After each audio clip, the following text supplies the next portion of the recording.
Very good morning, class 8. Today I am here to explain you your lesson number 2 in your English grammar book, clause.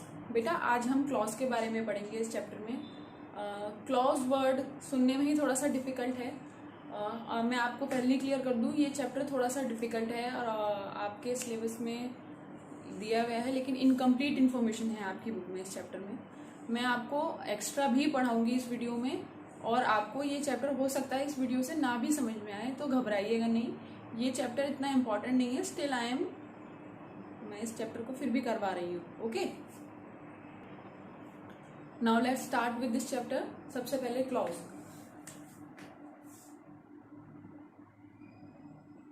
Clause basically होता क्या है? Clause की मैं definition आपकी book से पढ़ के बताती हूँ आपको कि इस बुक में क्या लिखा है. A clause is a group of words that contain a finite verb and forms a part of sentence.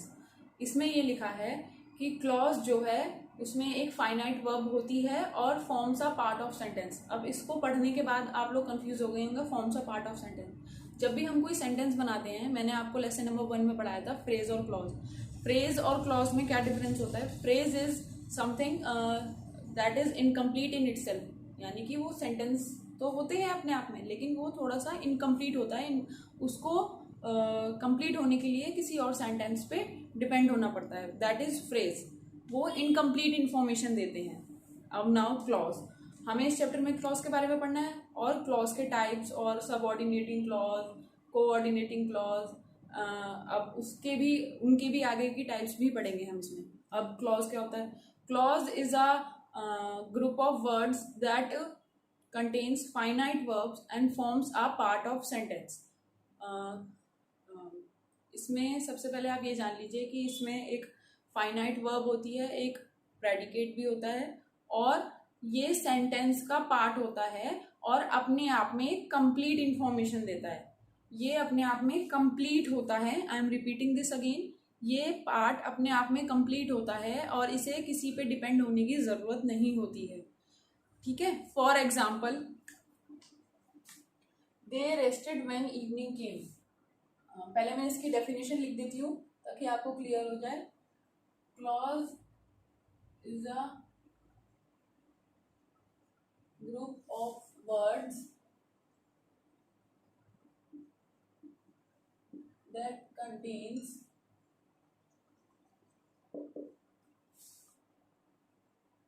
finite verb and forms a part of sentence. Okay, ये इसकी डेफिनेशन है. नाउ नेक्स्ट इज, इसका example देख लेते हैं हम. एक आपकी बुक में एग्जाम्पल बहुत डिफिकल्ट है. मैं अपनी तरफ से एक एग्जाम्पल लेके बताती हूँ. दे रेस्टेड व्हेन इवनिंग केम.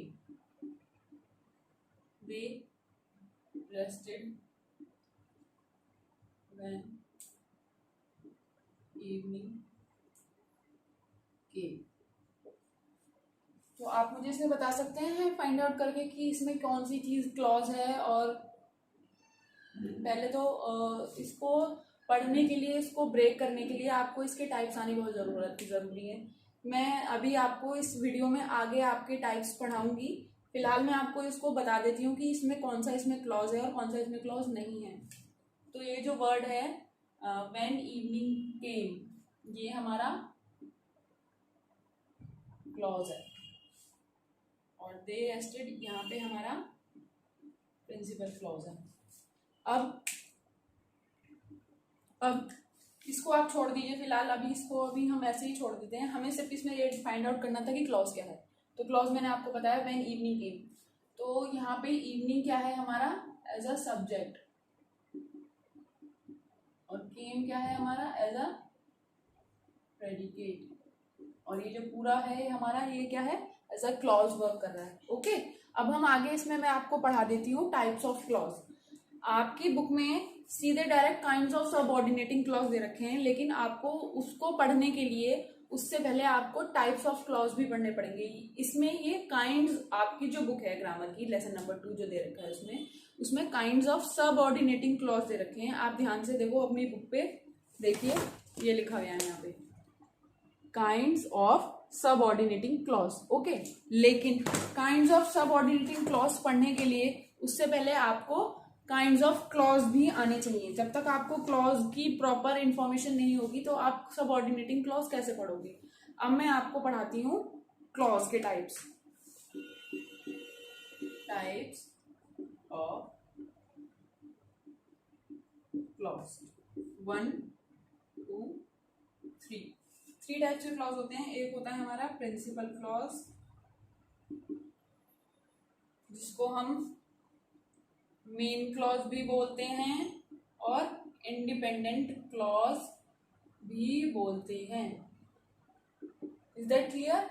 ये मैंने डैश डैश करके ये लिखा है क्योंकि ये जो तीनों वर्ड्स हैं आप तीनों में से कुछ भी यूज कर सकते हो। Okay, now second is coordinating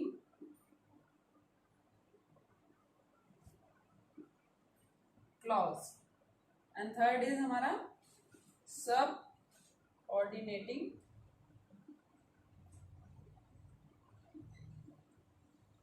clause.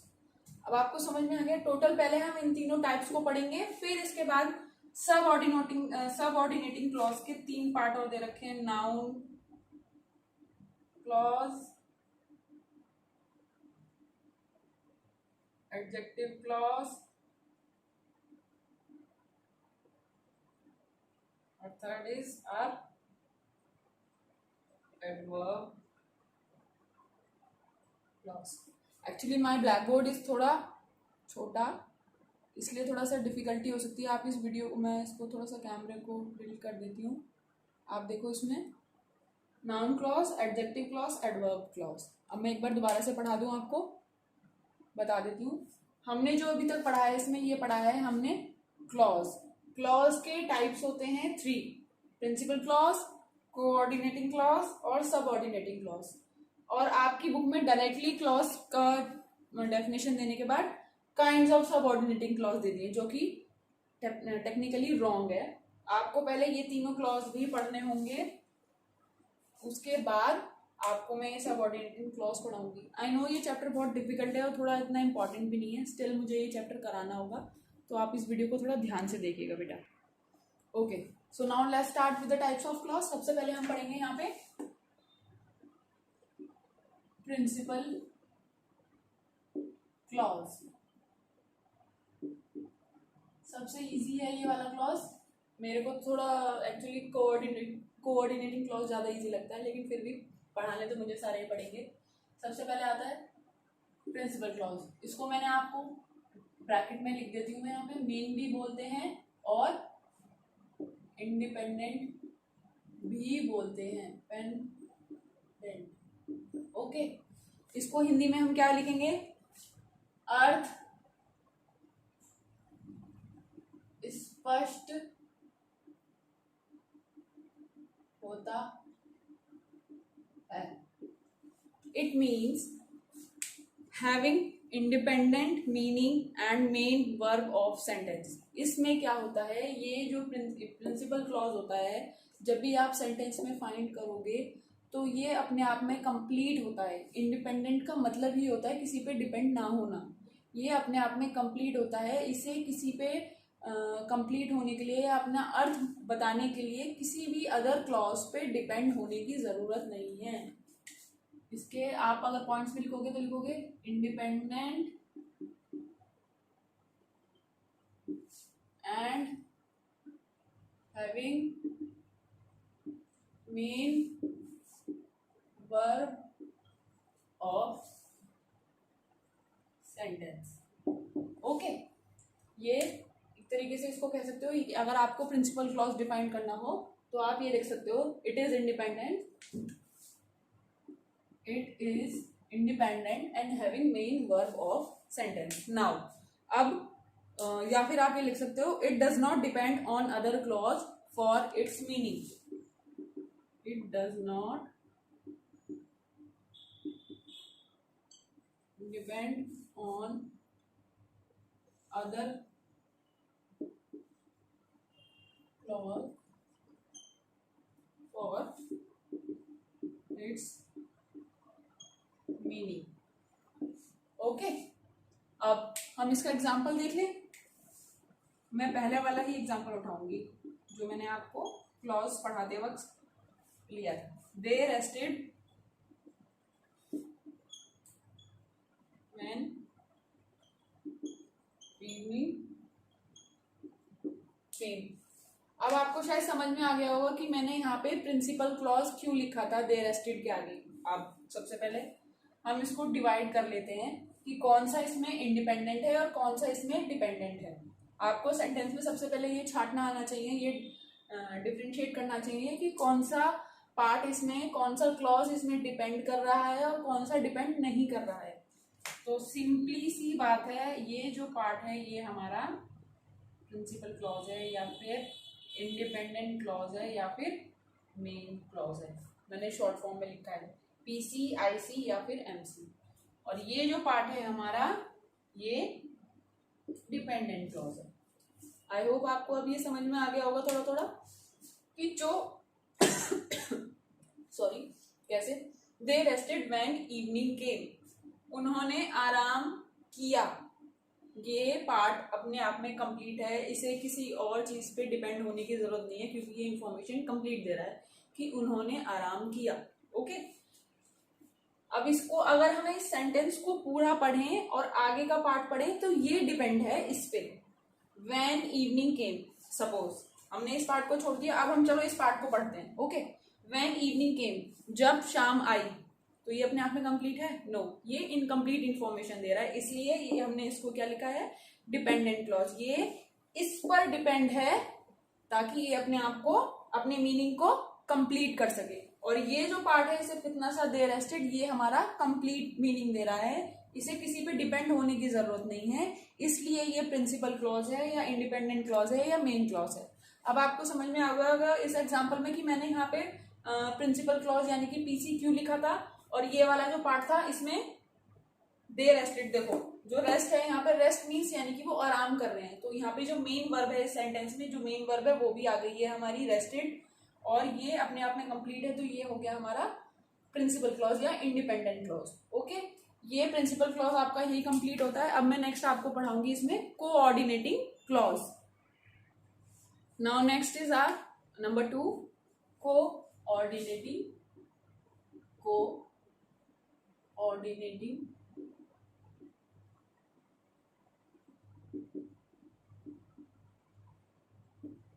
Clause. Okay, ये इसको हम ब्रैकेट में मैं लिख देती हूँ एक तरीके से, डिपेंडेंट क्लॉज भी होता है। ओके, कोऑर्डिनेटिंग क्लॉज को हम डिपेंडेंट क्लॉज भी बोलते हैं। इसकी डेफिनेशन आप इस तरीके से लिख सकते हो, these are which are joined by principal clause with the help of conjunction to complete its meaning. These are joined with independent clause or principal clause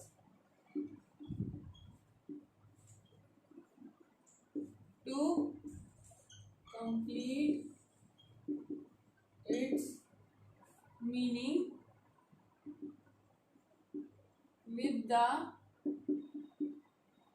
help of conjunction words।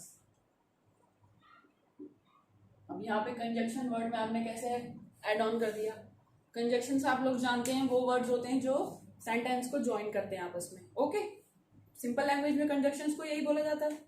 अब इसको पढ़ लेते हैं, फिर मैं आपको एक्सप्लेन करती हूँ। These are joined with independent clause और प्रिंसिपल क्लॉज, यानी कि या तो इंडिपेंडेंट कह लो या प्रिंसिपल कह लो, दोनों की बात एक ही है, नेम सेम है बेटा। या तो इंडिपेंडेंट कह सकते हो आप या प्रिंसिपल, जो आपको कंफर्टेबल हो आप वो वर्ड यूज करो। To complete its meaning with the help of conjunction words.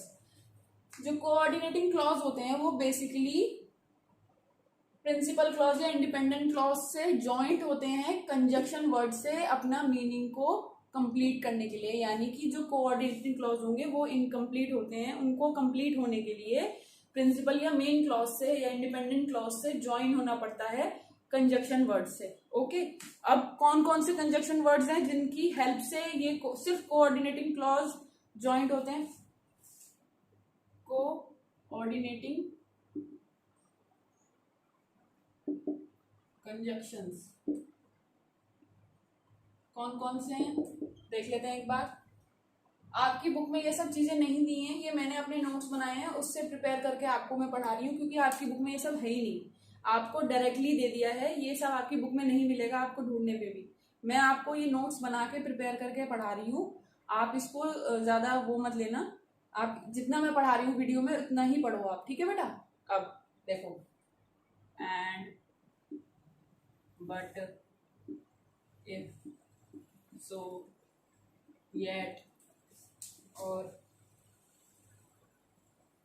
as well as, either, nor, neither nor, only, when, otherwise, still, while, but also,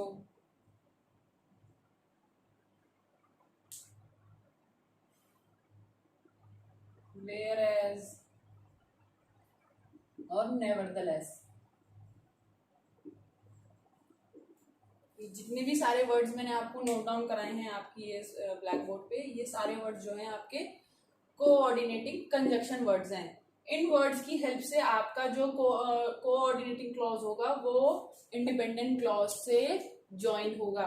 आप सिंपली समझ जाना, जो मैंने आपको शायद याद हो, मैंने आपको कंपाउंड या कंपाउंड कॉम्प्लेक्स या और तीसरा कौन सा था, कंपाउंड कॉम्प्लेक्स और कंपाउंड कॉम्प्लेक्स, ये तीनों जो क्लॉज पढ़ाए थे आपको, तो वो सेंटेंसेस, सॉरी उसमें मैंने आपको शायद ये भी पढ़ाया था वीडियो में, आपको शायद याद हो तो, कि जो कोऑर्डिनेटिंग कंजक्शंस होते हैं वो हमारे कॉम्प्लेक्स को कंपाउंड को ज्वाइन करते हैं। जब हमें फाइंड आउट करना होता है कि कंपाउंड वर्ड्स कौन से होते हैं, आपको शायद याद आ रहा हो, वो मेरी जो पहले वाली जो अप्रैल में मैंने आपको स्टार्टिंग में वीडियो भेजी थी लेसन नंबर 1 कंप्लीट कराने के लिए, उसमें मैंने पढ़ाया था कि कोऑर्डिनेटिंग जो कंजक्शंस होते हैं वो हमारे कंपाउंड सेंटेंसेस को ज्वाइन करते हैं, और जो सब ऑर्डिनेटिंग कंजक्शन वर्ड्स होते हैं जो मैं आगे इस वीडियो में और पढ़ाऊंगी, वो हमारे कॉम्प्लेक्स को ज्वाइन करते हैं। और कुछ वर्ड्स और एक्स्ट्रा हैं जो जो जब कोऑर्डिनेटिंग कंजक्शन और सब ऑर्डिनेटिंग कंजक्शन वर्ड्स दोनों एक सेंटेंस में आए तो वो हमारा सेंटेंस कौन सा हो जाता है, कंपाउंड कॉम्प्लेक्स। यानी कि सिंपली एक बार दोबारा से समझ लेते हैं, coordinating clause, these are joined with the independent clause or principal clause to complete its meaning with the help of conjunction words।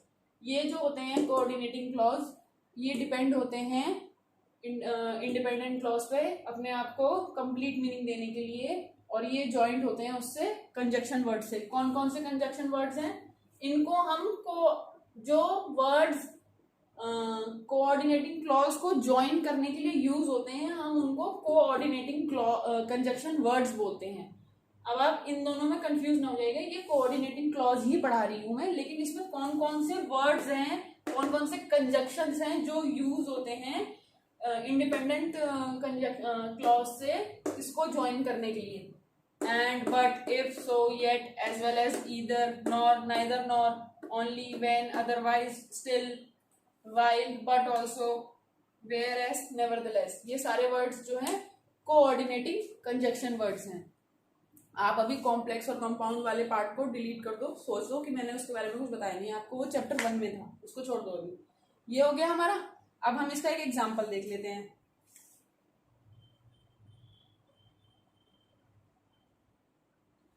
He went to Sonipat fair and bought a horse. He went to Sonipat fair and bought a horse। अब सबसे पहले हमें इसमें क्या find out करना है कि कौन सा तो इंडिपेंडेंट है और कौन सा डिपेंडेंट क्लॉज है, यानी कि कोऑर्डिनेटिंग क्लॉज है। आप कंफ्यूज ना होना, प्रिंसिपल क्लॉज को इंडिपेंडेंट क्लॉज बोलते हैं और कोऑर्डिनेटिंग क्लॉज को डिपेंडेंट क्लॉज बोलते हैं। अब इसको देखो, he went to Sonipat fair and bought a horse. आपको समझ में आ रहा है? आप मुझे बताओगे इसमें कौन सा जो है वो इंडिपेंडेंट क्लॉज है। देखो ये वाला, he went to Sonipat fair, ठीक है, वह सोनीपत फेयर गया था। ये अपने आप में कंप्लीट इंफॉर्मेशन दे रहा है, तो हम इसके आगे सबसे पहले क्या लिख देते हैं, इंडिपेंडेंट क्लॉज।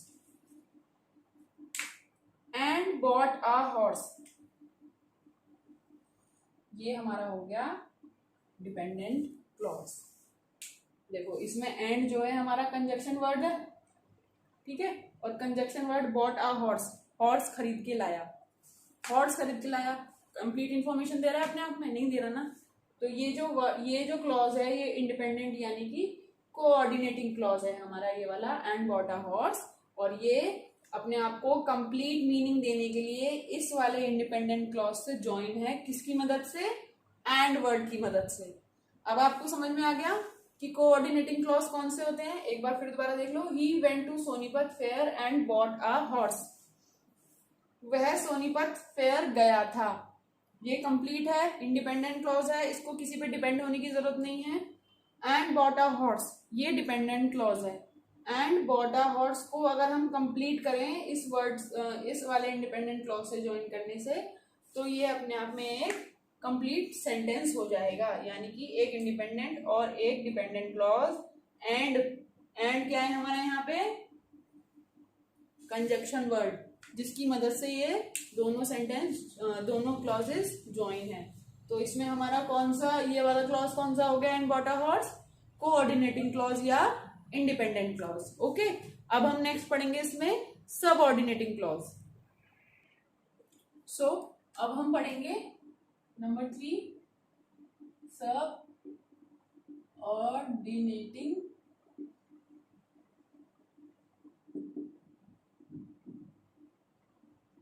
क्लॉज। अब मैम कह रही हैं सबऑर्डिनेटिंग क्लॉज भी इसी तरीके से होता है, लेकिन अब इन दोनों में डिफरेंस क्या है पहले तो मैं आपको ये बता दूं।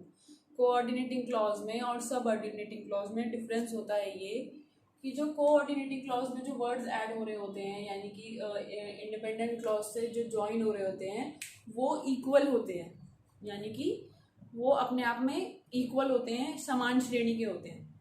और सबऑर्डिनेटिंग कंजक्शंस में क्या होता है, जब तक वो इंडिपेंडेंट क्लॉज से ज्वाइन नहीं होगा वो अपने आप में कंप्लीट मीनिंग दे ही नहीं पाएगा, वो इनकम्प्लीट इंफॉर्मेशन देगा, वो सबऑर्डिनेटिंग क्लॉज होते हैं। अब दूसरे पे निर्भर रहने वाले को भी हम यहाँ पे इंडिपेंडेंट क्लॉज बोलते हैं, इसको भी हम इंडिपेंडेंट क्लॉज ही बोलते हैं। लेकिन इन दोनों में डिफरेंस क्या होता है सबऑर्डिनेटिंग में और कोऑर्डिनेटिंग में। सब कोऑर्डिनेटिंग में क्या होता है, इक्वल रैंक के जो क्लॉजेस होते हैं वो जॉइंट होते हैं कंजक्शन वर्ड की हेल्प से। और इसमें क्या होता है, एक दूसरे पे पूरे ही डिपेंड होते हैं, यानी कि जो सबऑर्डिनेटिंग क्लॉज होगा वो इंडिपेंडेंट क्लॉज पे कंप्लीट डिपेंडेंट होगा। अगर हम उसको ज्वाइन ही नहीं करेंगे तो उसका कोई मीनिंग निकल के ही नहीं आएगा, यानी कि दूसरे पे निर्भर रहने वाला, ये दूसरे पे निर्भर रहता है, दूसरे पर निर्भर रहने वाला। आई नो ये वीडियो बहुत लंबी होने वाली है, कोई बात नहीं, पर ये चैप्टर ये लास्ट टॉपिक है आपका, इसको समझना बहुत ज़रूरी है। इसको समझते ही आपको फिर क्लॉजेज और उसके टाइप्स समझ में आ जाएंगे। अब मैं सबसे पहले आपको ये बता दूं इसकी डेफिनेशन क्या होती है। The clause which depend on main clause depend on main clause for its meaning. Ma'am अब आप ये सोच रहे होगे कि मैम ने कोऑर्डिनेटिंग में भी यही डेफिनेशन लिखी थी और सबऑर्डिनेटिंग में भी यही लिख रही है। मैं आपको दोबारा बता चुकी हूँ सबऑर्डिनेटिंग और कोऑर्डिनेटिंग में डिफरेंस। कोऑर्डिनेटिंग जो होते हैं इक्वल रैंक के क्लॉजेज होते हैं और सबऑर्डिनेटिंग में होता है अनइक्वल रैंक के होते हैं, जो कि अब इनको भी ज्वाइन करने के लिए, दोनों सेंटेंसेस को, इंडिपेंडेंट और डिपेंडेंट को ज्वाइन करने के लिए कुछ वर्ड चाहिए होंगे, तो इसके भी सब ऑर्डिनेटिंग कंजक्शन होते हैं, subordinating conjunction words,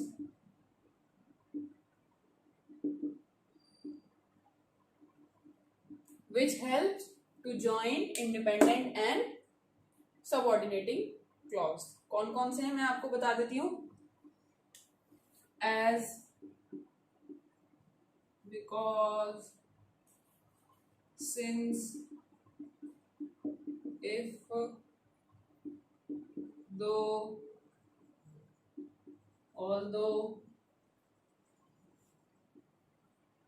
that, before,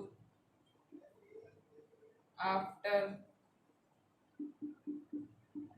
till, until, unless,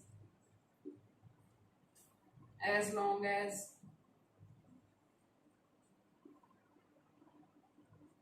soon as, which, what, where, why, how, as though,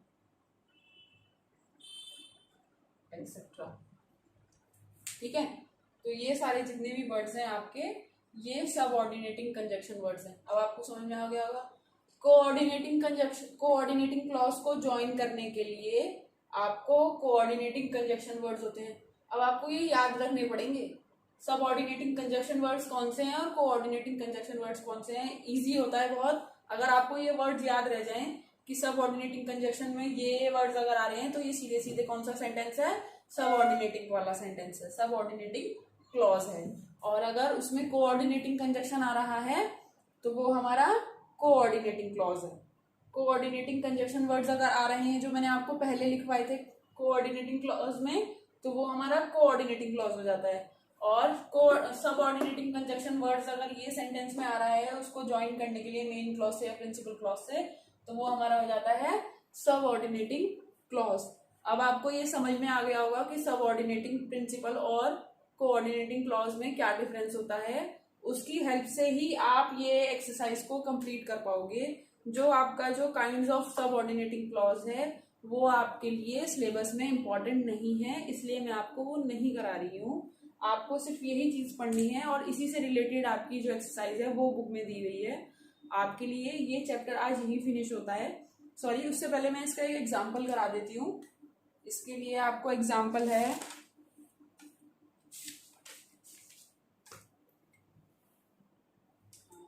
यहाँ पे स्पेस नहीं है, मैं थोड़ा सा इसको रब कर देती हूँ.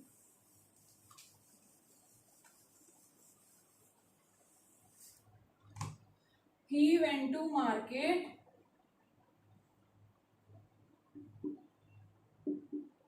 मैंने थोड़ा सा डिफिकल्ट सेंटेंस लिया है ताकि आपको इसी सेंटेंस में कोऑर्डिनेटिंग भी समझ में आ जाएगा, सबऑर्डिनेटिंग क्लॉज भी समझ में आ जाएगा और प्रिंसिपल क्लॉज, तीनों क्लॉज हैं इस सेंटेंस में. अब आपको फाइंड आउट करके मैं बताऊंगी कैसे.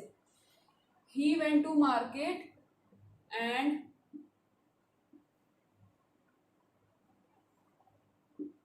bought a costly wrist यानी कि घड़ी, watch that was stolen a few weeks later. ये सेंटेंस इतना लंबा है, आपको मैं समझा दूं कि इसमें तीनों क्लॉज आ रहे हैं. अब आप मेरे को पढ़ के बता सकते हो. He went to market and bought a costly wristwatch that was stolen a few weeks later. He went to market. ये जो सेंटेंस है हमारा, ये हमारा इंडिपेंडेंट क्लॉज है क्योंकि ये अपने आप में कंप्लीट है. He went to market. अब आप इसमें देखो दो वर्ड से ये सेंटेंस जॉइंट है आगे, कौन कौन सा, एक तो एंड है और एक दैट है, ठीक है। तो मैंने आपको कोऑर्डिनेटिंग वर्ड्स और सबऑर्डिनेटिंग वर्ड्स लिखवाए थे। तो सिंपल सिंपल मैंने आपको बताया था कि एंड किस में आता है, बताओ आप मेरे को, एंड कौन से वर्ड्स में आता है, सबऑर्डिनेटिंग में, कोऑर्डिनेटिंग में? यस, कोऑर्डिनेटिंग में। तो ये वाला जो पार्ट है हमारा आगे का, सीधे सीधे क्या हो गया, कोऑर्डिनेटिंग, यानी कि कोऑर्डिनेटिंग क्लॉज। ओके, और that was stolen a few weeks later, that हमारा कौन सा है, सबऑर्डिनेटिंग क्लॉज में आता है, सबऑर्डिनेटिंग कंजक्शन वर्ड्स हैं। तो मैंने आपको क्या बताया था, जो सेंटेंस, जो क्लॉज आपका कोऑर्डिनेटिंग कंजक्शन से जुड़ा हो तो वो आपका हो गया कोऑर्डिनेटिंग क्लॉज, और जो कंजक्शन वर्ड आपके सबऑर्डिनेटिंग क्लॉज में आते हैं, सबऑर्डिनेटिंग कंजक्शन वर्ड्स में आते हैं, तो उसके आगे का जो सेंटेंस होगा वो हमारा होगा सबऑर्डिनेटिंग क्लॉज। अब समझ में आया इसमें तीनों कैसे आए? ये हमारा हो गया independent clause, he went to market, क्योंकि ये अपने आप में कंप्लीट है, इसे किसी पे डिपेंड होने की जरूरत नहीं है। तो ये हमारा हो गया इंडिपेंडेंट क्लॉज, प्रिंसिपल क्लॉज या फिर मेन क्लॉज। इंडिपेंडेंट क्लॉज को ही हम प्रिंसिपल क्लॉज या मेन क्लॉज कहते हैं बेटा। एंड और दैट से ये सेंटेंस आगे हमारे दोनों क्लॉज जो है हमारे जॉइंट है। अब एंड किस में आता है, कोऑर्डिनेटिंग कंजक्शंस में, और कोऑर्डिनेटिंग कंजक्शन से अगर कोई आगे क्लॉज जुड़ा हुआ हो तो वो कौन सा क्लॉज हो जाता है, कोऑर्डिनेटिंग क्लॉज। और अगर दैट से हो तो दैट किस में आता है, सबऑर्डिनेटिंग में। तो सबऑर्डिनेटिंग में हो गया ये वाला कौन सा क्लॉज हो गया, दैट वाज स्टोलन, यहां से होगा, and what a costly wristwatch, तो ये हमारा हो गया coordinating clause. That was stolen a few week later, ये हमारा हो गया सबऑर्डिनेटिंग क्लॉज। अब आपकी इससे रिलेटेड ही एक्सरसाइज आपकी ग्रामर की बुक में है, पेज नंबर 15 पे। ओके, इसमें बहुत ज्यादा लेंथी एक्सरसाइज नहीं है, सिर्फ गिनती के 2 क्वेश्चन दिए हैं। अगर आप इसको अच्छे से समझ लोगे, नहीं समझ में आए तो आप मेरे को कॉल करके पूछ लेना, या वीडियो कॉल कर लेना, या फोन कर लेना, मैसेज कर लेना, जो भी आपको कोई दिक्कत हो तो मैं आपको इसको अच्छे से समझा दूंगी। आपकी जो बुक में दे रखा है आप उसको मत पढ़िएगा, जो मैंने आपको इस वीडियो में पढ़ाया है आप उसको अच्छे से पढ़ेंगे तो भी आप अपनी एक्सरसाइज को एग्जाम में अच्छे से कर पाएंगे। ओके, अब इसकी एक्सरसाइज मैं आपको फिल करके दूंगी, आप इस वीडियो को देखने के बाद उस एक्सरसाइज को कंप्लीट करेंगे और मेरे को ग्रुप में चेकिंग के लिए डालेंगे। ओके क्लास, आज के लिए इतना ही, थैंक यू।